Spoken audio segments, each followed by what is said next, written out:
Hello मेरे प्यारे बच्चों, मैं राहुल सिंघई फिर से आपका स्वागत करता हूं डेफिनेट सक्सेस पाठशाला के इस चैनल पर। और आज के इस वीडियो में हम पढ़ने वाले हैं फेडरलिज्म चैप्टर के मोस्ट इंपॉर्टेंट क्वेश्चंस, जिनके एग्जाम में आपको आने के चांसेस बहुत ज्यादा हैं। ठीक है, तो बिना टाइम वेस्ट किए हम आते हैं अपने सबसे पहले क्वेश्चन पर। What is federalism? चैप्टर के नाम पर ही पहला क्वेश्चन है, मतलब चैप्टर एक्चुअली किस चीज के बारे में है। ठीक है, वैसे तो बहुत सिंपल सी डेफिनेशन है, लेकिन क्वेश्चन आएगा तो 2 मार्क, 3 मार्क, 5 मार्क कैसे भी आ सकता है। तो हम कैसे इसका आंसर लिखेंगे, चलिए ध्यान देते हैं। Federalism is a system of government in which the power is divided between a central authority and various constituent units. Definition आ गई। ठीक है, यदि आपको सिर्फ 2 मार्क में आता है तो इतना भी लिख सकते हैं, लेकिन यदि थोड़ा सा और लिख देंगे तो मार्क्स कटने के चांसेस बिल्कुल कम हो जाएंगे। क्या और लिख सकते हैं अपन इसमें? Usually a federation has 2 levels of government. One is the government for the entire country that is usually responsible for a few subjects of common national interest. ठीक है। Third point, the others are governments at the level of provinces or states that look after much of the day-to-day administering of their state. ठीक है, तो एक में central government और एक में स्टेट गवर्नमेंट के बारे में बता दिया हमने। फिर फेडरलिज्म में इनके बीच में क्या रिलेशन होता है वो भी बताया। Both these level of government enjoy there powers independent of the other, मतलब ये दोनों एक दूसरे के पावर्स में जनरली इंटरफेयर नहीं करते हैं। ऑल्दो बहुत सारे हिडन क्लॉजेस होते हैं जिनके बारे में आप जब आगे फर्दर स्टडीज करेंगे सिविक्स की तो आपको उसमें काफी चीजें समझ में आएंगी। ठीक है, तो इस तरीके से हम इस क्वेश्चन का आंसर फ्रेम कर सकते हैं। चलिए नेक्स्ट क्वेश्चन पर आते हैं। Right the difference between federal and unitary system. ठीक है, तो पहले तो डेफिनेशन ही आ जाएगी, एक एक पॉइंट है ना। अब इसका आंसर आप चाहें तो टेबलेट फॉर्म में भी लिख सकते हैं, या जैसे मैंने लिखा है आप उस तरीके से भी लिख सकते हैं कि पहले फेडरलिज्म के बारे में बता दीजिए, फिर यूनिटरी सिस्टम के बारे में बता दीजिए। ठीक है, तो पहले हम फेडरल सिस्टम में देखते हैं। तो पहला पॉइंट तो फिर से डेफिनेशन दिया हुआ है। ठीक है, सेकेंड पॉइंट से फोकस करते हैं। In a federal system the central government can not order the state government to do something. ठीक है, फेडरेशंस में क्योंकि जो स्टेट गवर्नमेंट्स होती हैं वो उतनी ही पावरफुल होती हैं जितनी की सेंट्रल गवर्नमेंट। ठीक है, इसलिए ये पॉइंट होता है। Then state government has powers of its own for which it is not answerable to the central government. ठीक, अब देखते हैं यूनिटरी सिस्टम में क्या होता है। पहला पॉइंट डेफिनेशन आएगा। अंडर द यूनिटरी सिस्टम क्या होगा? Either there is only one level of government, या तो एक ही लेवल होगा, और the sub units are subordinate to the central government, यानी कि स्टेट गवर्नमेंट सबऑर्डिनेट होगी। यदि ऐसा है तो वो यूनिटरी सिस्टम है, फिर फेडरल नहीं है। ठीक है, the central government can pass orders to the provincial और लोकल गवर्नमेंट। ठीक है, फेडरल में ऐसा नहीं हो सकता। And state government does not have powers of its own, it is answerable to the central government. तो बिल्कुल उल्टा है ये तो फेडरेशन से, है ना। ठीक है, तो ये हमको डिफरेंस पता चल गया दोनों के बीच में। चलिए अब मेन ये जो क्वेश्चन है ना, what are the key features of federalism. अब इसको आपको 2 फीचर्स पूछ लेंगे तो 2 मार्क में जाएगा, 3 फीचर्स पूछ लेंगे तो 3 मार्क में जाएगा, 5 फीचर्स पूछ लेंगे तो 5 मार्क में जाएगा। ठीक है, तो इसके टोटल 7 फीचर्स हैं। अब हम उस पर फोकस करते हैं। ठीक है, की फीचर्स क्या है? सबसे पहला और सबसे सिंपल, देयर आर 2 और मोर लेवल्स ऑफ द गवर्नमेंट। ठीक है, 2 या 2 से ज्यादा लेवल, या उनको हम टीयर्स भी कहते हैं, कुछ लोग उसको टायर्स भी प्रोनाउंस करते हैं। देयर आर 2 और मोर लेवल्स और टायर्स ऑफ द गवर्नमेंट। ठीक है, अब इसी से रिलेटेड देखो, पहले पॉइंट से जुड़ा हुआ है दूसरा, दूसरे से जुड़ा हुआ है तीसरा। Second point, different tiers of the government govern the same citizens but each tier has its own jurisdiction. किस चीज के मामले में सबका जुरिसडिक्शन अलग है? Specific matters of legislation, taxation and administration. मतलब मेरे ऊपर सेंट्रल गवर्नमेंट, स्टेट गवर्नमेंट और लोकल गवर्नमेंट तीनों रूल कर रही हैं, लेकिन कौन सा लॉ कौन सी गवर्नमेंट बना सकती है उसमें जुरिसडिक्शन अलग है। कौन सी गवर्नमेंट कौन सा टैक्स ले सकती है उसका जुरिसडिक्शन सबका अलग है। एंड एडमिनिस्ट्रेशन में भी आप देखेंगे लोकल लेवल गवर्नमेंट के ऑफिसर्स अलग हैं, स्टेट गवर्नमेंट के अलग हैं, सेंट्रल गवर्नमेंट के अलग हैं। ठीक है ना, तो ये सेकेंड पॉइंट हो गया। इसी से जुड़ा हुआ है थर्ड पॉइंट। अभी हमने बात करी है जुरिसडिक्शन की, तो ये जुरिसडिक्शन कहां है? तो इसी पे third point, the jurisdiction of the respective levels और tiers of the government are specified in the constitution. ठीक है, अब ऐसा क्यों किया गया वो भी हमने साथ में लिख दिया। So the existence and authority of each tier of government is constitutionally guaranteed. अब इसमें काट छांट मत करना, ठीक है ना, जैसा लिख रहे हैं ऐसा एग्जैक्टली आपको पूरा पूरा लिखना है, तब पूरे पूरे नंबर मिलेंगे। आप इसमें काट छाट करेंगे तो नंबर में भी काट छाट होगी। ठीक है, चलिए नेक्स्ट पॉइंट पर आते हैं अब अपन। The fundamental provisions of the constitution can not be unilaterally changed by one level of government. ठीक है, अब देखो ये पिछले वाले पॉइंट से जुड़ा हुआ है। पिछले पॉइंट में हमने बताया कि जो ज्यूरिसडिक्शन है वो कॉन्स्टिट्यूशन में है। आप क्या कह रहे हैं कि कॉन्स्टिट्यूशन को हम आसानी से चेंज नहीं कर सकते, यानी कोई एक लेवल नहीं कर पाएगा चेंज। अकेला सेंट्रल गवर्नमेंट सोचे चेंज करने का, नहीं कर सकती। अकेला स्टेट गवर्नमेंट सोचे नहीं कर सकती, है ना। क्या करना होगा, such changes require the consent of both levels of government. अब ये कैसे होता है इंडिया में, इसके बारे में हम पढ़ेंगे। ठीक, then courts have the power to interpret the constitution and the power of different levels of government. यहां जुडिशरी आ गई कि जुडिशरी के पास क्या पावर है। ये जो कॉन्स्टिट्यूशन में हमें कई बार कंफ्यूजन होता है ना, तो उसका असली मीनिंग क्या है वो इंटरप्रेट करना कौन करेगा, वो कोर्ट करेंगे। और डिफरेंट लेवल्स ऑफ गवर्नमेंट की पावर्स, कई बार उसमें कंफ्यूजन होता है, तो कौन बताएगा, जुडिशरी या कोर्ट्स बताएंगे। ठीक है, the highest court act as an umpire, मतलब डिस्प्यूट रिजॉल्व करेंगे। If dispute arises between different levels of government in the exercise of their respective powers। ठीक, फिर सिक्स्थ पॉइंट रेवेन्यू से रिलेटेड है। Sources of revenue for each level of government are clearly specified to ensure its financial autonomy. मतलब कि हर एक level of government कौन सा tax लेना चाहती है वो डिसाइड कर सकते हैं। ठीक है, देन लास्ट पॉइंट बहुत इंपॉर्टेंट पॉइंट है, ध्यान से समझना। ये ड्यूअल ऑब्जेक्टिव की बात कर रहे हैं। The federal system thus has dual objective। कौन से dual objective हैं, to safeguard and promote the unity of the country, और दूसरा while at the same time accommodate regional diversity। तो इंडिया में ये सारे के सारे फीचर्स हमें दिखते हैं, इसलिए हम कह सकते हैं इंडिया एक फेडरल कंट्री है। जबकि इंडिया के कॉन्स्टिट्यूशन में कहीं पर भी फेडरल वर्ड यूज नहीं किया गया है, बट चूंकि ये सारे फीचर्स मिलते हैं इसलिए हम कहते हैं India is a federal country. ठीक है, लेकिन इस पॉइंट को थोड़ा हम और अलग से क्वेश्चन फ्रेम करके समझते हैं कि इस क्वेश्चन को और कैसे पूछा जा सकता है। ठीक है, what are the objectives of federalism. जो लास्ट हमने अभी पढ़ा ना, दो ऑब्जेक्टिव्स थे ना, तो वो ऑब्जेक्टिव्स क्या हैं। ठीक है, and what are the two aspects that are crucial in the practice of federalism. मतलब ये दो ऑब्जेक्टिव, फिर वो दो ऑब्जेक्टिव अचीव करने के लिए कौन कौन सी प्रैक्टिसेस हमको करनी होंगी, है ना। ठीक, चलिए तो देखते हैं क्या है। सबसे पहले ड्यूअल ऑब्जेक्टिव, ये हमने अभी पढ़ा, to safeguard and promote the unity of the country and accommodate regional diversity. ठीक है, अब नेक्स्ट जो पार्ट था, टू एस्पेक्ट्स जो क्रूशियल हैं for the institution and practice of federalism, वो क्या है। Governments at different level should agree to some rules of power sharing.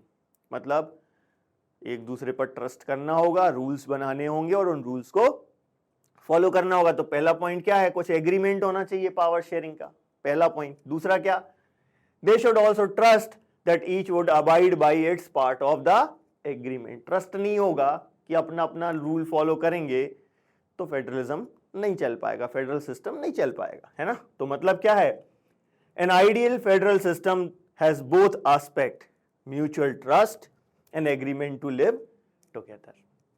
तो इस तरीके से ये क्वेश्चन का आंसर हम यहां पर लिखेंगे। 5 मार्क का क्वेश्चन बन सकता है ऐसे। ठीक है, नेक्स्ट क्वेश्चन देखिए। एक ही क्वेश्चन को कई तरीके से पूछा जा सकता है। यहां पर हम holding together and coming together federation को कैसे कैसे पूछ सकते हैं, वो सारे क्वेश्चंस यहां पर दिए हुए हैं ना। तो difference between holding together and coming together भी पूछा जा सकता है। What are the two types of federation भी पूछा जा सकता है। What are holding together and coming together, ये डायरेक्ट क्वेश्चन आ जाएगा।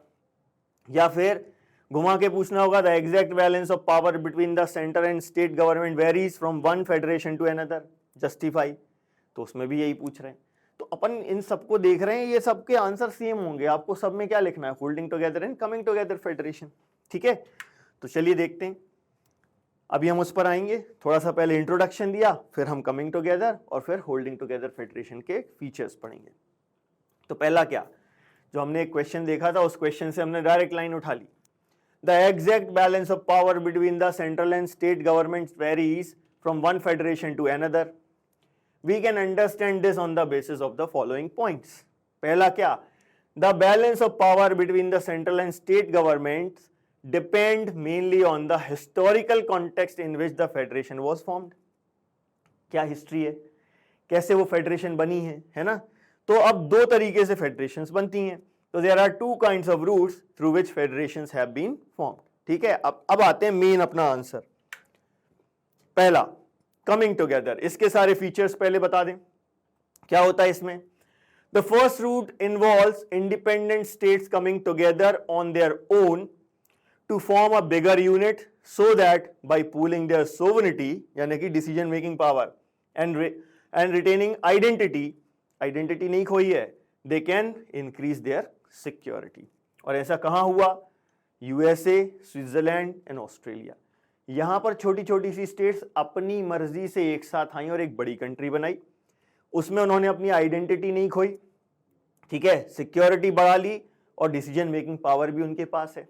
ठीक है, तभी तो हम कह रहे हैं कि इक्वली पावरफुल हैं। देखो तो अगला पॉइंट यही है, in this first category of federation all the constituent states usually have equal power and are strong vis the federal government. Vis का यहां पर मतलब क्या निकलेगा कि उतनी ही स्ट्रॉन्ग है जितनी की फेडरल गवर्नमेंट यानी कि सेंट्रल गवर्नमेंट जितनी पावरफुल है। ठीक है, अब आते हैं हम होल्डिंग टुगेदर पर। इसमें क्या होता है, a large country decides to divide its power between the constituent states and the national government। ठीक है, बड़ी कंट्री है पहले से ही, उसने सोचा कि अब हम पावर डिवाइड करते हैं स्टेट्स के साथ, वो होती है होल्डिंग टुगेदर। जैसे कि इंडिया, स्पेन एंड बेल्जियम, ये इसके एग्जाम्पल है, ये होल्डिंग टुगेदर के एग्जाम्पल है। ठीक है, यहां क्या होता है, in this second category the central government tends to be more powerful vis मतलब यहां देन मीनिंग निकलेगा इसका, देन स्टेट गवर्नमेंट। तो सेंट्रल गवर्नमेंट यहां पर हमें थोड़ी ज्यादा पावरफुल नजर आएगी। और जो कॉन्स्टिट्यूएंट यूनिट्स हैं यानी कि स्टेट्स हैं, उनकी पावर भी इक्वल नहीं होती, सबकी पावर अलग अलग है ना। तो very often different constituent units of the federation have unequal powers, some units are granted special powers. ठीक है, चलिए अगले क्वेश्चन पर आते हैं अब अपन। What makes India a federal country? ठीक है, इंडिया फेडरल कंट्री कैसे है, तो वो 7 फीचर हमको यहां दिखने चाहिए, है ना। चलिए देखते हैं वो 7 फीचर्स हमको लिखना कैसे है। ठीक है, all the features of federal system apply to the provisions of the Indian constitution. क्योंकि लिखा नहीं है इसलिए प्रूव करना पड़ेगा। We can understand this on the basis of the following points. पहला point, The Constitution originally provided for a 2-tier system of the government। देखो पहला मिल गया, 2 या 2 से ज्यादा level of government. The union government or what we call the central government representing the Union of India and the state governments। फिर बाद में later a 3rd tier of federalism was added in the form of panchayats and municipalities। ठीक है, 2 से ज्यादा level of government हो गया, पहला पॉइंट मिल गया। दूसरा पॉइंट क्या था, सेम सिटीजन्स को गवर्न करते हैं लेकिन जुरिस्डिक्शन अलग है ना। तो सेकंड पॉइंट पर आते हैं, सेकंड और थर्ड हम एक साथ पढ़ लेंगे। As in any federation these different tiers enjoy separate jurisdiction, ये सेकंड पॉइंट हो गया। अब ये जो जुरिस्डिक्शन है ये कॉन्स्टिट्यूशन में है। तो third point, the constitution clearly provide a 3-fold distribution of legislative powers between the union government and the state governments in the form of union list, state list and concurrent list. ठीक है, तो ये second और third एक साथ पढ़ लिया हमने। नेक्स्ट पॉइंट पर आते हैं। इसके बाद पॉइंट क्या था कि कोई एक व्यक्ति अकेला कॉन्स्टिट्यूशन को चेंज नहीं कर सकता। तो अब देखो इंडिया का कॉन्स्टिट्यूशन कैसे चेंज हो सकता है, उस पर हम पॉइंट पर आते हैं। इस पर एक अलग क्वेश्चन भी आ सकता है आपको, है ना। It is not easy to make changes to this power sharing arrangement. ठीक है, मतलब कॉन्स्टिट्यूशन में आसानी से चेंज नहीं किया जा सकता। द पार्लियामेंट के not on its own change this arrangement, अकेले पार्लियामेंट नहीं कर सकती। कैसे होगा चेंज, अब देखो ये आंसर आएगा उस क्वेश्चन का कि कॉन्स्टिट्यूशन में चेंज कैसे कर सकते हैं। ठीक है, any change to it has to be first pass by both the houses of parliament with at least 2/3 majority. पहला क्या है, पार्लियामेंट से दोनों हाउसेस से 2/3 मेजोरिटी से पास हो जाए, then it has to be ratified by the legislature of at least half of the total state, कम से कम half of the state, ठीक है ना। अभी देखो इंडिया में कितने स्टेट हैं, उसका आधा करो, मतलब उतने स्टेट जो हैं वो कम से कम उतनी स्टेट्स को तो पास करना ही होगा, ठीक है, तब जाके ये कॉन्स्टिट्यूशन में चेंज आएगा, ठीक है। नेक्स्ट पॉइंट पर आते हैं, जुडिशरी से।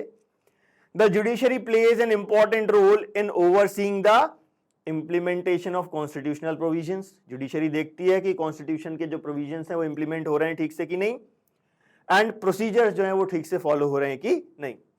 And in case there is any dispute about the division of powers, the high courts and the supreme courts make a decision. तो ये जुडिशरी वाला पॉइंट भी हो गया। नेक्स्ट पॉइंट पर आते हैं, the union and state governments have the power to raise resources by levying taxes in order to carry on government and the responsibilities assigned to each of them. तो ये हमारा financial वाला point हो गया। अब बचा कौन सा, लास्ट, ड्यूअल ऑब्जेक्टिव वाला। तो देखो ड्यूअल ऑब्जेक्टिव हमने अचीव किया है। कैसे किया? India had emerged as an independent nation after a painful and bloody partition. 10 lakh से ज्यादा लोग मरे थे दोनों तरफ, है ना। Soon after independence, several princely states became a part of the country. मतलब डाइवर्सिटी है। तो हमने क्या किया? India had maintained unity and accommodated diversity since then. कैसे कह सकते हैं? अभी तक हमारे यहाँ कोई डिवीजन नहीं हुआ, कोई स्टेट टूटकर अलग नहीं हुई, कोई पार्टीशन नहीं हुआ, ठीक है ना। तो हमने ड्यूअल ऑब्जेक्टिव को भी अचीव किया है, इसलिए हम ये कह सकते हैं India is a federal country, ठीक है। चलिए नेक्स्ट पॉइंट पर आते हैं। नेक्स्ट क्वेश्चन हमारा क्या है? Describe the three fold distribution of legislative powers between the union government and state governments. मतलब यूनियन लिस्ट, स्टेट लिस्ट और कॉन्करेंट लिस्ट के बारे में हमको बताना है, ठीक है। तो ये मेरे ख्याल से ज्यादातर लोगों को मालूम है। यूनियन लिस्ट में वो सब्जेक्ट्स होते हैं जिन पर सिर्फ और सिर्फ सेंट्रल गवर्नमेंट लॉ बना सकती है। कौन कौन से ऐसे सब्जेक्ट हैं? ऐसे सब्जेक्ट जिन पर पूरी कंट्री में यूनिफॉर्म पॉलिसी की जरूरत है। अब कौन कौन सी ऐसी चीजें हैं जिन पर यूनिफॉर्म पॉलिसी चाहिए? Defence of the country, foreign affairs, banking, communication and currency, इन पर यूनिफॉर्म पॉलिसी चाहिए, ठीक है। इसलिए इनको यूनियन लिस्ट में रखा गया है। अब यहां से एमसीक्यू बनते हैं बहुत सारे, ध्यान रखना है, ये पूरा ठीक से लिखना है आपको। ये ठीक से लिख लिया तो एमसीक्यू भी बन जाएगा, ठीक है। नेक्स्ट आते हैं स्टेट लिस्ट। इसमें वो सब्जेक्ट होते हैं जिस पे सिर्फ स्टेट गवर्नमेंट लॉ बना सकती है, ठीक है। और किस टाइप के सब्जेक्ट होते हैं इसमें? ऐसे सब्जेक्ट्स होते हैं जो उस पर्टिकुलर स्टेट से रिलेटेड हों, है ना। तो कौन कौन से सब्जेक्ट हैं? Police, trade, commerce, agriculture and irrigation. ये सारे सब्जेक्ट जो हैं ये स्टेट लिस्ट के हैं और इस पर कौन लॉ बना सकता है? सिर्फ स्टेट गवर्नमेंट, ठीक। फिर आते हैं कॉन्करेंट लिस्ट। ऐसी लिस्ट है जिसमें वो सब्जेक्ट हैं जिन पर सेंट्रल और स्टेट दोनों लॉ बना सकते हैं, लेकिन यदि डिस्प्यूट अराइज हुआ तो किसका लॉ माना जाएगा? सेंट्रल गवर्नमेंट का। यहां से भी एमसीक्यू बनते हैं, ध्यान रखना। कॉन्करेंट लिस्ट में और रेसिडरी सब्जेक्ट में कंफ्यूज नहीं होना है, ठीक है।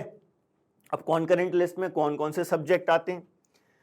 Education, forest, trade unions, marriage, adoption, succession. ये सारे जो सब्जेक्ट हैं इन पर सेंटर भी लॉ बना सकता है, स्टेट भी लॉ बना सकता है, ठीक है। और यदि डिस्प्यूट हुआ तो सेंट्रल गवर्नमेंट ने जो लॉ बनाया है वो माना जाएगा। अब रेसिडरी सब्जेक्ट क्या होते हैं? जो तीनों में से किसी लिस्ट में नहीं है वो रेसिडरी होते हैं, ठीक है। तो अपना अगला क्वेश्चन डेफिनेटली रेसिडरी पावर्स पर आ जाएगा। What are the residuary powers of the central government, ठीक है। तो क्या होती है भैया रेसिडरी पावर? पहले तो हम रेसिडरी सब्जेक्ट क्या होते हैं उस पर बात करें। Subjects that do not fall in any of the three list are called residuary subjects, like computer software.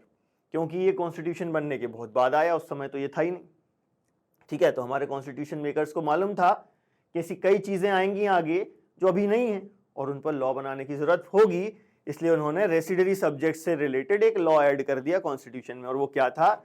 According to our constitution the union government has the power to legislate on these residuary subjects. Simple. ठीक है, चलिए next question पर आते हैं। Prove by giving examples that in India we have a holding together type of federation. अब proof करना है holding together है, तो हमें क्या बताना पड़ेगा कि स्टेट्स की पावर इक्वल नहीं है, किसी के पास ज्यादा पावर है, किसी के पास कम पावर है, ठीक है ना। तो ऐसा हमने प्रूव कर दिया तो ये हो जाएगा कि होल्डिंग टुगेदर है। इसी को हम क्वासी फेडरल सिस्टम भी कहते हैं, ठीक है। तो कुछ बार कभी कभी ऐसा होता है, ये पूछ लिया तो बच्चे कंफ्यूज हो जाते हैं। भैया याद रखना, क्वासी फेडरल जो है वो होल्डिंग टुगेदर ही है, ठीक है। चलिए देखते हैं आंसर कैसे लिखेंगे। In India, we have a holding together type of federation. We can understand this on the basis of the following points. कौन से points? Most federations that are formed by holding together do not give equal power to their constituent units. अब इसको explain किया second point में. All states in Indian Union do not have identical powers. Some states enjoy special status, जैसे कि states such as Assam, Nagaland, Arunachal Pradesh and Mizoram, ये क्या करते हैं, they enjoy special powers under certain provisions of the constitution. कौन सा provision? Article 371, ठीक है। Due to their peculiar social and historical circumstances. अब ये जो प्रोविजंस हैं ये क्या कहते हैं, जरा उस पर हम फोकस करते हैं। These special powers are specially enjoyed in relation to the protection of land rights। मतलब क्या है इसका? of indigenous people। इसका मतलब समझना, their culture and also preferential employment in government services। अब इन दो को तो हम समझ रहे हैं, कल्चर और preferential employment in government services, इधर तो रिजर्वेशन की बात हो जाएगी। लेकिन ये लैंड राइट्स का क्या मतलब है? Indians who are not permanent residents of this state can not buy a land or houses there. समझ गया बात को? Similar special provisions exist for some other states of India as well, ठीक है। तो कई ऐसे प्रोविजंस हैं, पहले जम्मू कश्मीर के पास ये पावर हुआ करती थी, लेकिन जम्मू कश्मीर से आर्टिकल 370 हट गया तो उसकी स्पेशल पावर खत्म हो गई। लेकिन आर्टिकल 371 है, तो कुछ स्टेट्स के पास अभी भी है, आर्टिकल 372 भी है ना। तो कुछ और ऐसी स्टेट्स हैं जिनके पास स्पेशल पावर्स हैं और कुछ ऐसे हैं जिनके पास बिल्कुल ही नहीं है, तो हम यूनियन टेरिटरीज की बात करते हैं। There are some units of Indian union that enjoy very little power. कौन सी हैं? these are the areas that are too small to become an independent state but that could not be merged with any of the existing states। इनको हम कहते हैं union territories, like Chandigarh, Lakshadweep, Delhi, ये सब union territories हैं, ठीक है। और इनको कौन गवर्न करता है? The central government has special powers in running these areas। चलिए नेक्स्ट क्वेश्चन पर आते हैं। How is federalism practiced in India? ध्यान रखना, इंडिया एक फेडरल कंट्री कैसे है, कॉन्स्टिट्यूशनल प्रोविजंस के बेसिस पर एक बात अलग हो जाती है, बट ये प्रैक्टिस कैसे किया जाता है इंडिया में वो बात अलग हो जाती है ना। क्योंकि सिर्फ कॉन्स्टिट्यूशन में लिख देने से कुछ फेडरल नहीं हो जाएगा, प्रैक्टिस हो रहा है कि नहीं वो भी देखना पड़ेगा। प्रैक्टिस नहीं हो रहा है तो कॉन्स्टिट्यूशन क्या, इट इज मेरा पीस ऑफ पेपर, है ना। तो अपन को क्या प्रैक्टिस कैसे हो रहा है उस पर फोकस करना है ना। तो अब इस क्वेश्चन को कैसे पूछ सकते हैं? Explain any 3 practices that have strengthened federalism in India। Examine the language policy adopted by the government of India and state any 2 changes in the central state relation। अब इसमें से 3 में से 2 यहाँ अलग से पूछ ली, मतलब हर एक को अलग अलग भी पूछ सकते हैं और भी डिफरेंट तरीके से ये क्वेश्चन पूछा जा सकता है ना। आंसर कैसे लिखना है? शुरुआत में तो थोड़ा सा इंट्रोडक्शन देंगे, फिर हम तीनों को अलग अलग पॉइंट्स बना के पढ़ेंगे, ठीक है। तो एक साथ आया तो एक साथ आप छोटा छोटा सा पॉइंट्स बनाकर लिख सकते हैं, और या फिर तीनों अलग से आ गए तो आप तीनों के ऊपर अलग अलग पॉइंट्स लिख सकते हैं, ठीक है। चलिए, तो सबसे पहले practices that have strengthened the federalism in India, तो उसमें सबसे पहला आ जाता है फॉर्मेशन ऑफ लिंग्विस्टिक स्टेट, दूसरा आ जाएगा लैंग्वेज पॉलिसी, तीसरा आ जाएगा सेंट्रल स्टेट रिलेशन, ठीक है। आप तीनों को एक्सप्लेन करना है, तो पहले हम फॉर्मेशन ऑफ लिंग्विस्टिक स्टेट पर बात करते हैं। The creation of linguistic state was the first and a major test for democratic politics in our country। कैसे था ये पहला टेस्ट? ध्यान से देखना। In 1947, the boundaries of several old states of India were changed in order to create new states। क्या purpose था इसका? This was done to ensure that people who spoke the same language lived in the same state। ठीक है, इस चीज को ध्यान में रखते हुए नए स्टेट्स क्रिएट किए गए थे। ऑल्दो कई लोग चिंतित थे इस बात से, है ना, बट फिर भी ऐसा किया गया।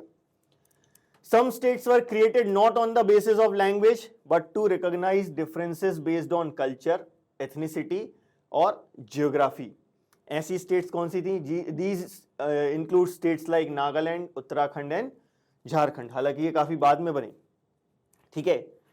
When the demands for the formation of states on the basis of language was raised, some national leaders feared that it would lead to the disintegration of the country. टूट जाएगी, है ना, ये इनका फियर था। The central government resisted linguistic states for some time. अब चूंकि ये डर था, इसलिए बहुत मतलब काफी समय तक इन लिंग्विस्टिक स्टेट्स के फॉर्मेशन को सेंट्रल गवर्नमेंट ने ध्यान नहीं दिया कि अपन रहने देते हैं। लेकिन बाद में फॉर्मेशन हुआ और एक्सपीरियंस क्या शो करता है? But the experience has shown that the formation of linguistic states has actually made the country more United. तो रिजल्ट ये रहा।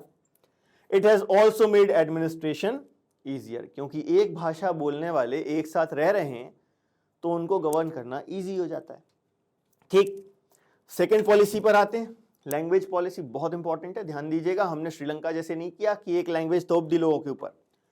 हमारी लैंग्वेज पॉलिसी का बहुत इंपॉर्टेंट रोल है इंडिया के फेडरल होने में। क्या है देखिए, our constitution did not give the status of national language to any one language. हमारी कोई भी नेशनल लैंग्वेज नहीं है, लेकिन क्या है, ऑफिशियल लैंग्वेज है। जैसे कि हिंदी जो है, Hindi was identified as the official language. लेकिन प्रॉब्लम क्या थी, हिंदी बोलने वाले कितने हैं? सिर्फ 40% लोग, है ना। तो Hindi is the mother tongue of only about 40% of the Indians. तो क्या करें, और भी भाषाओं को जोड़ना पड़ेगा, है ना। So therefore there were many safeguards to protect other languages. जैसे कि besides Hindi there are 21 other languages recognized as scheduled languages. Scheduled languages मतलब जो इंडियन कॉन्स्टिट्यूशन के 8th शेड्यूल में दी गई हैं। ध्यान रखना, 8th शेड्यूल में। ऐसे ही लिस्ट भी पूछी जा सकती है। वो जो 3 लिस्ट हैं, union list, state list and concurrent list, वो 7th शेड्यूल में है। और ये हिंदी को इंक्लूड करके 21, यानी टोटल कितनी हो गई? 22 लैंग्वेजेस, शेड्यूल्ड लैंग्वेजेस हैं जो 8th शेड्यूल में दी गई हैं, ठीक है। अब इसके अलावा क्या, हर एक स्टेट की खुद की एक ऑफिशियल लैंग्वेज हो सकती है इन दो के अलावा। हिंदी और इंग्लिश तो है ही, है ना। हिंदी के साथ इंग्लिश भी हमारी नेशनल लेवल पर ऑफिशियल लैंग्वेज है।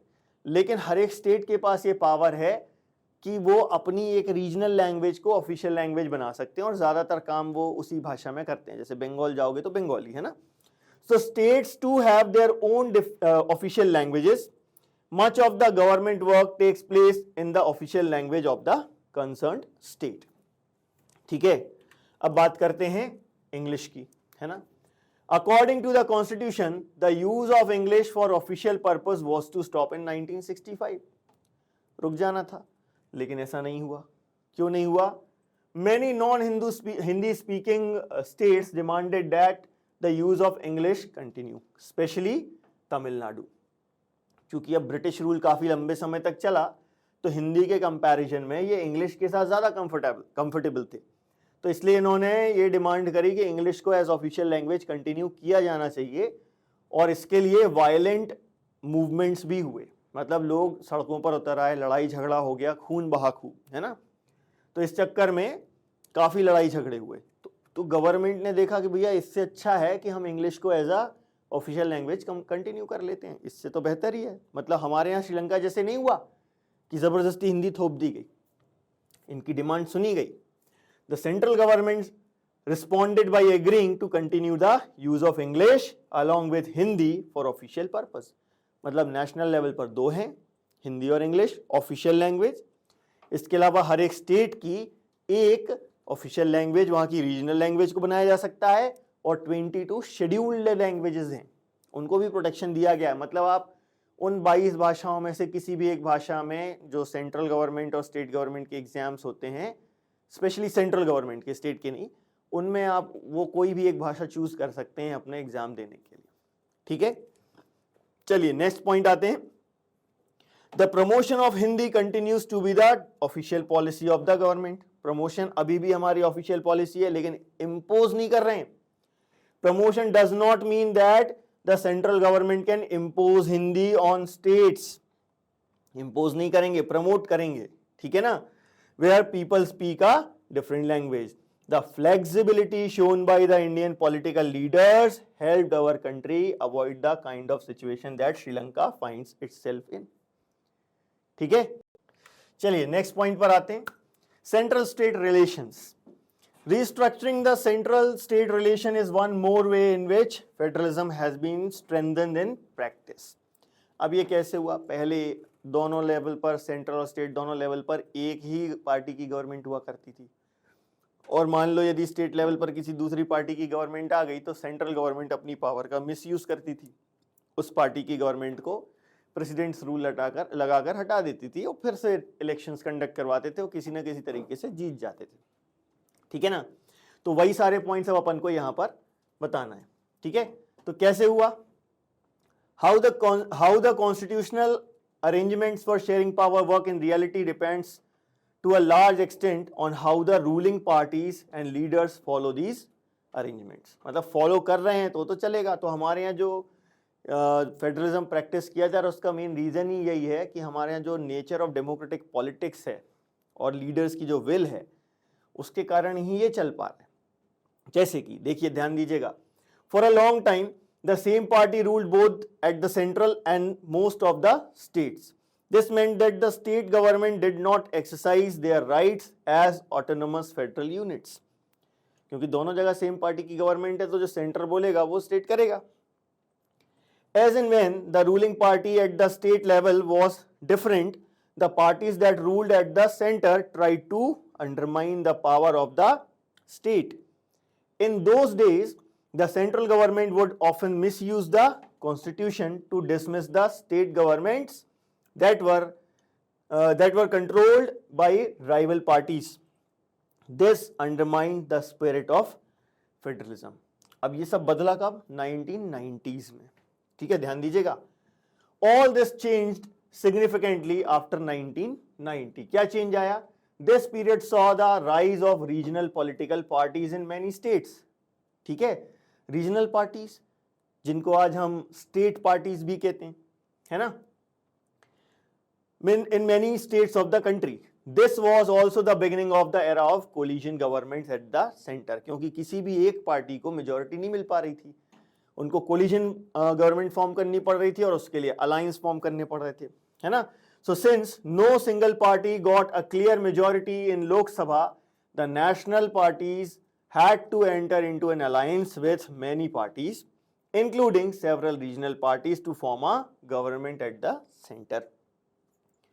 This trend was supported by a major judgment of the Supreme Court that made it difficult for the central government to dismiss state governments in an arbitrary manner. मतलब इसमें state governments मतलब political parties के साथ साथ और judiciary का भी बहुत इंपॉर्टेंट रोल है. बिना जुडिशरी के इंटरफेरेंस के शायद ये चेंज नहीं आ पाता. ठीक, चलिए नेक्स्ट क्वेश्चन पर आते हैं. What is decentralisation? What is the rationale for decentralization of power in India? अब इसी को कई तरीके से पूछा जा सकता है. What are the arguments in favor of local self-government in India? What is decentralization? What is the basis behind the decentralization of power? ठीक है, और भी हो सकता है, लैंग्वेज थोड़ा सा इधर उधर करके कुछ ना कुछ करके आपसे पूछेंगे, यही है ना. तो पहले हम क्या पढ़ेंगे, डिसेंट्रलाइजेशन क्या होता है, और उसके बाद हम क्या पढ़ेंगे कि डिसेंट्रलाइजेशन क्यों किया गया इंडिया में. ठीक है, फिर डिसेंट्रलाइजेशन कैसे हुआ वो भी पढ़ेंगे. तो डिसेंट्रलाइजेशन क्या होता है? When power is taken away from central and state governments and given to local governments, it is called decentralization. अब क्यों किया गया, रैशनल क्या है इसके पीछे, यानी सोच क्या है इसके पीछे? States in India are as large as independent countries of Europe in terms of population. अब ये तो हमने एक एरिया की बात कर ली कि इंडिया की कुछ स्टेट्स यूरोप की कंट्रीज से ज्यादा बड़ी हैं या उतनी उनके बराबर हैं. पॉपुलेशन की बात करें, Uttar Pradesh is bigger than Russia, जबकि एरिया वाइज रशिया बहुत बड़ा है, लेकिन यदि हम पॉपुलेशन की बात करें तो उत्तर प्रदेश की पॉपुलेशन रशिया से ज्यादा है. Maharashtra is about as big as Germany. Many of these states are internally very diverse. There is thus a need for power sharing within these states. तो डिसेंट्रलाइजेशन करने की जरूरत है, मतलब सेंट्रल और स्टेट गवर्नमेंट से पावर लो और local level पर दो, तभी तो ये जो यहाँ पर हमको ये दिख रही है डाइवर्सिटी, इसको एकोमोडेट कर पाएंगे।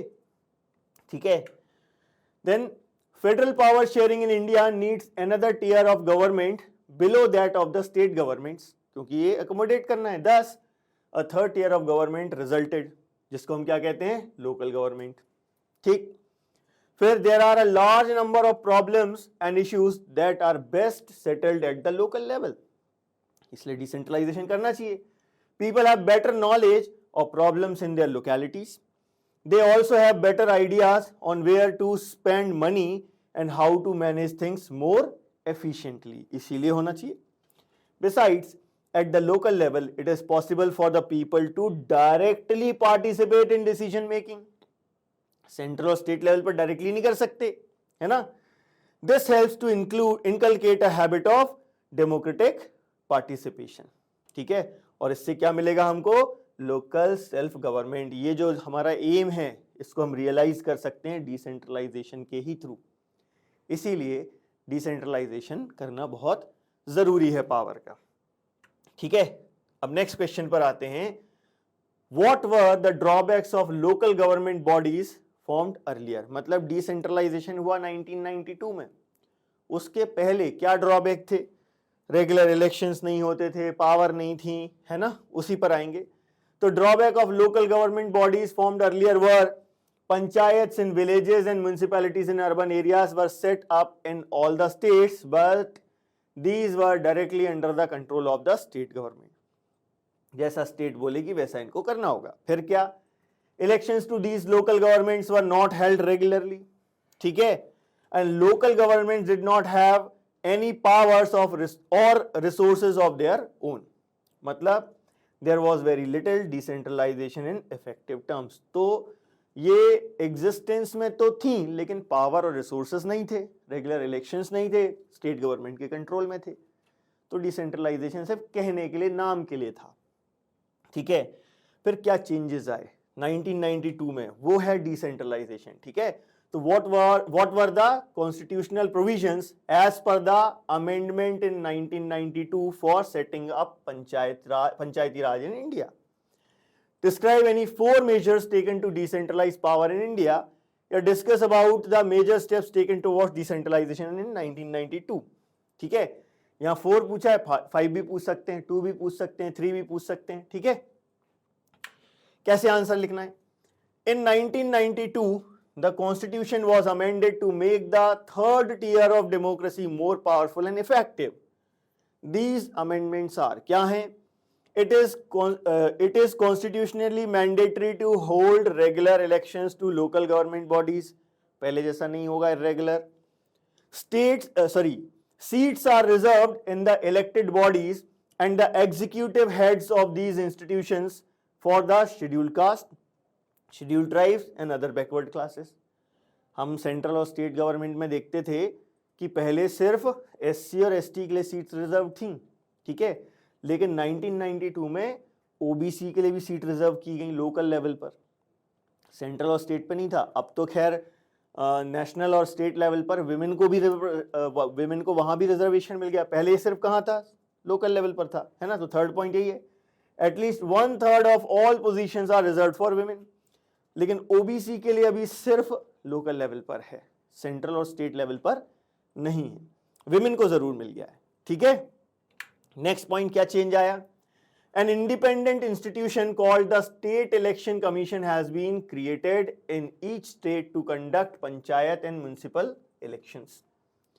पहले सिर्फ एक ही हुआ करता था सेंट्रल लेवल पे, अब सब जगह है, हर एक स्टेट में एक है। ठीक है, the state governments are required to share some powers and revenue with local government bodies. The nature of sharing varies from state to state. तो ये कंपलसरी है कि शेयर करना है, लेकिन कितना शेयर करना है ये अभी वेरी करता है हर एक स्टेट में। मतलब अभी भी बहुत गुंजाइश है डिसेंट्रलाइजेशन की, अभी भी कुछ कमियां हैं यहाँ पर। ठीक, नेक्स्ट क्वेश्चन देखते हैं। अब ये पंचायती राज बहुत इंपॉर्टेंट है, ये अभी नहीं, आप आगे तक जहां तक पढ़ोगे तब तक ये इंपॉर्टेंट है और हमारी लाइफ के लिए भी इंपॉर्टेंट है, एग्जाम के लिए हो या ना हो, ठीक है ना। तो पंचायती राज कैसे कॉन्स्टिट्यूट किया गया इंडिया में, उसके पॉइंट्स क्या हैं, कैसे पंचायतें बनी, जिला परिषद बनी, वो सारी चीजें अपन यहां पर देख रहे हैं, स्टेप बाय स्टेप चल रहे हैं। पूरा पॉलिटिकल सिस्टम जो इंडिया का है वो ठीक से यहां हमको समझ में आएगा, तो बहुत ध्यान से समझिएगा, ठीक है। Rural local government is popularly known by the name Panchayati Raj, ठीक। सबसे पहला क्या आता है, ग्राम पंचायत, तो उस पर चलते हैं। Each village or a group of villages in some states has a gram panchayat. This is a council consisting of several ward members, जिनको क्या कहा जाता है, पंच, एंड अ प्रेसिडेंट, जिसको कहा जाता है सरपंच। इनसे मिलकर बनती है ग्राम पंचायत। अब इसका काम क्या है, they are directly elected by all the adult population living in that ward और village। वार्ड क्यों, क्योंकि पंच जो है वार्ड से आएगा, और विलेज क्यों, क्योंकि सारा गांव मिलके वोट करेगा सरपंच के लिए, ठीक है। और कैसा इलेक्शन होगा, डायरेक्ट इलेक्शन होगा। It is the decision making body for the entire village, ये ग्राम पंचायत हो गई। अब इसको सुपरवाइज करने के लिए होती है ग्राम सभा। ग्राम सभा का कोई इलेक्शन नहीं होता, ध्यान रखना, यहाँ इलेक्शन पर फोकस रखना। डायरेक्ट इलेक्शन होता है यहाँ पर, है ना, ग्राम पंचायत में। ग्राम सभा में कोई इलेक्शन नहीं होगा, एक गांव के जितने भी अडल्ट्स हैं वो सब उसके मेंबर ऑटोमेटिकली होते हैं। लेकिन हमें अपनी पावर्स पता नहीं है, ग्राम सभा की क्या पावर होती है, ध्यान से देखना। The panchayat work under the overall supervision of the gram sabha, ठीक है। मतलब कि सुपरवाइज करना है ग्राम पंचायत को, ये पावर है लोगों के पास, लेकिन ये यूज नहीं करते। All the voters in the village are its members. It has to meet at least twice or thrice in a year to approve the annual budget of the ग्राम पंचायत। मतलब ग्राम सभा के पास पावर है कि ये ग्राम पंचायत का बजट फाइनलाइज करवाएं, लेकिन हम नहीं करते, है ना। And to review the performance of the gram panchayat, performance review कर सकते हैं कि ठीक से काम कर रहे कि नहीं। मतलब एक गांव के सारे एडल्ट्स एक साथ बैठ जाएं तो वो ग्राम सभा हो गई, और उस ग्राम सभा में वो ग्राम पंचायत के काम को सुपरवाइज कर सकते हैं, बजट फाइनलाइज कर सकते हैं, उनके काम को रिव्यू कर सकते हैं। तो बहुत पावर है, यूज ही नहीं करते। लेकिन फिर ग्राम पंचायत से ऊपर उठेंगे, अब अगला लेवल, ठीक है, वो क्या होगा, पंचायत समिति या ब्लॉक, है ना। A few gram panchayat are grouped together to form what is usually called a panchayat samiti और ब्लॉक और मंडल, ठीक है। अब ये कैसे बनते हैं, इसमें भी इलेक्शंस होंगे, है ना। The members of this representative body are elected by all the panchayat members in that area. अब देखो ये एनसीईआरटी के बेस पर लिखा है, लेकिन कुछ ऐसे एरियाज होते हैं, कुछ ऐसी स्टेट्स होती हैं जहां पर पंचायत मेंबर्स इलेक्ट करने की जगह इनके भी डायरेक्ट इलेक्शन होते हैं, है ना, क्योंकि पंचायत मेंबर्स इलेक्ट कर रहा मतलब इनडायरेक्ट हो गया, है ना। तो ये चेंज होता है, ये फिक्स नहीं है, ठीक है। तो पंचायत समिति क्या है ये समझ में आ गया। अब कुछ पंचायत समिति मिलके क्या बनाएंगी, जिला परिषद, है ना। तो ऑल द पंचायत समितिज और mandals in a district together constitute the zila parishad, ठीक है। Most members of the zila परिषद आर इलेक्टेड, यहां भी इलेक्शंस हैं। इसके अलावा members of Lok Sabha of that area and MLAs of that district and some other officials of other district level bodies are also its members, ठीक है। तो इलेक्शंस भी होंगे, एमपी और एमएलए भी उसके मेंबर होंगे और अदर ऑफिसर्स भी उसके मेंबर होंगे, ठीक है। द जिला परिषद चेयरपर्सन, ध्यान रखना, जिला परिषद chairperson is the political head of the zila parishad, ठीक। अब ये तो हो गया रूरल एरियाज के लिए, अब बात करते हैं अर्बन एरियाज की। Similarly local government bodies exist for urban areas as well. Municipalities are set up in towns, ठीक है, मतलब छोटे शहर में municipality. Big cities are constituted into municipal corporations, ठीक। Both municipalities and municipal corporations are controlled by elected bodies, यहां भी elections होंगे, डायरेक्ट इलेक्शंस होंगे, कॉन्स्टिट्यूटिंग ऑफ पीपल्स रिप्रेजेंटेटिव्स, ठीक है। पीपल्स रिप्रेजेंटेटिव बोला मतलब डायरेक्ट इलेक्शन होंगे। फिर इनका जो हेड होता है उसको क्या कहते हैं, the municipal chairperson is the political head of the municipality, मतलब यहां पर चेयरपर्सन बोलेंगे, और म्युनिसिपल कॉर्पोरेशन में इसी चेयरपर्सन को मेयर कहा जाता है। तो हमें मालूम है इनके इलेक्शंस कैसे होते हैं, डायरेक्ट होते हैं, ठीक है। तो ये हो गया पंचायती राज पूरा हमारा कंप्लीट, ठीक। डिसेंट्रलाइजेशन हो गया। अब अगला क्वेश्चन क्या आएगा इंपॉर्टेंट, कि हो तो रहा है लेकिन अभी भी चैलेंजेस हैं। तो क्या डिफिकल्टीज या चैलेंजेस अभी भी हम फेस कर रहे हैं डिसेंट्रलाइजेशन में या जो लोकल गवर्नमेंट बॉडीज हैं उनमें? ठीक है, क्या आंसर होगा इसका, ध्यान दीजिएगा। Difficulties faced by local government bodies are the following, क्या है? While elections are held regularly and enthusiastically, ग्राम सभा आर नॉट हेल्ड रेगुलरली। अभी हमने पढ़ा था, लोगों को अपनी पावर ही नहीं मालूम है ना। Most state governments have not transferred significant powers to the local government, करी हैं, थोड़ी बहुत करी हैं। Nor have they given adequate resources, थोड़ी सी पावर दी, थोड़े से रिसोर्सेस दिए, उससे काम नहीं चल रहा है ना। मतलब we are thus still a long way from realizing the idea of self government. तो ये थे important questions from the chapter federalism. ठीक है, ध्यान दीजिएगा। अब बहुत ही इंपॉर्टेंट चैप्टर है ये, सिर्फ एग्जाम के पर्पज से नहीं है, ये हमारा पूरा पॉलिटिकल सिस्टम हमने यहां पर समझा। ठीक है, तो इसको बहुत अच्छे से पढ़ें। जो क्वेश्चंस हमने यहाँ थ्योरी में पढ़े उसी पर एमसीक्यू भी बनते। ठीक है, तो बहुत अच्छे से हमको इस चैप्टर को स्टडी करना है, सिर्फ एग्जाम पॉइंट ऑफ व्यू से नहीं करना है इसको, अपने पॉलिटिकल सिस्टम को समझने के पॉइंट ऑफ व्यू से इसको बहुत अच्छे से स्टडी कीजिएगा। ठीक है, अगले वीडियो में हम फिर से अगले चैप्टर के साथ आपके सामने होंगे जिसमें हम मोस्ट इंपॉर्टेंट क्वेश्चंस पढ़ेंगे। Thank you very much.